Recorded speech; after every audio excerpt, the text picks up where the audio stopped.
అందుకనే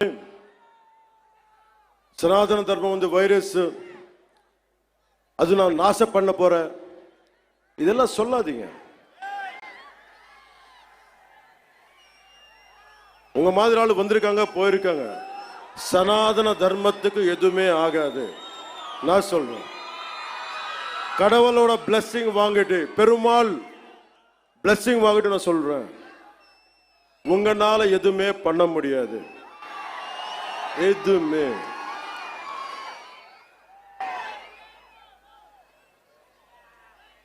ఇలాంటి వాళ్ళకి నాకు తమిళ్లో எனக்கு சொல்ற தெரியல. சனாதன தர்மத்துக்கு இந்த மாதிரி பேச்சு எப்படி இருக்குன்னா எனக்கு தமிழ்ல சொல்ல தெரியல இந்த போயம். பட் தெலுங்குல சொல்றேன் சார். முடிச்சா இது தமிழ்ல ట్రాన్స్లేట్ பண்ணி கேட்டிங்களே. రాహువు పట్టిన పట్టొక సెకండ్ అఖండమైన లోక బాంధవుడు అసలు లేకుండా పోతాడా? మూర్ఖుడు గడియారంలో ముళ్ళు కదలనీకుంటే ధరాగమనం అంతటితో తలకిందైపోతుందా?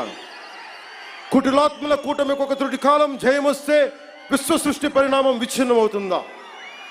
తనుచు లోకమేకంగా దారి కడ్డంగా నిల్చుంటే నా జాతి ప్రస్థానం పరిసమాప్తం అవుతుందా? புரிஞ்ச சனாதன தர்மத்துக்கு நிக்க போறாங்களா? நிக்க போறது ஆளுங்க எல்லாம் தமிழ்நாடுல, நம்ம தமிழ்நாடுல இதை டிரான்ஸ்லேட் பண்ணி யாரு சொன்னாங்களோ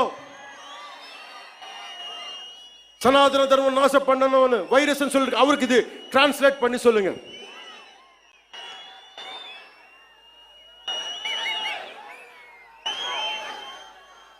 ఇది చెప్పి ముగిస్తాను. మన ధర్మాన్ని మనం రక్షించుకుందాం. ఇస్లాంని, క్రిస్టియానిటీని, జైనిజం, సిక్కిజం, బౌద్ధం, అన్ని మతాలు చిన్న పెద్ద ఏమీ లేదు, అన్నిటికీ గౌరవించుకుంటా మన సనాతన ధర్మాన్ని పరిరక్షించుకుందాం.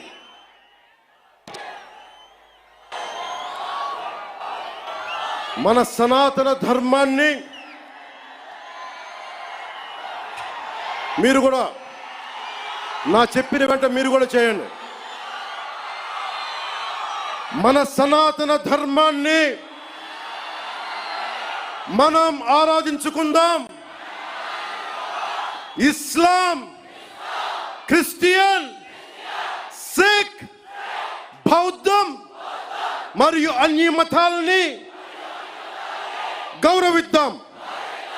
మన సనాతన ధర్మం మీద దాడి జరిగినా,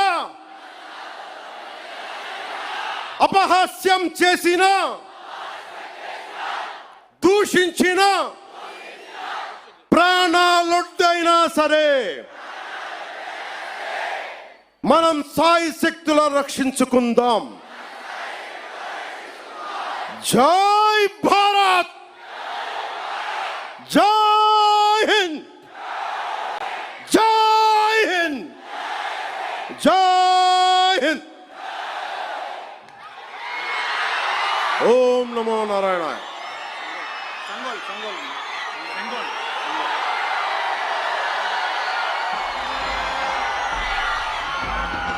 నేను నా వారాహిలో ఆంధ్రప్రదేశ్ రోడ్ల మీద తిరుగుతాను. ఎవరు ఆపుతారో నేను చూస్తాను.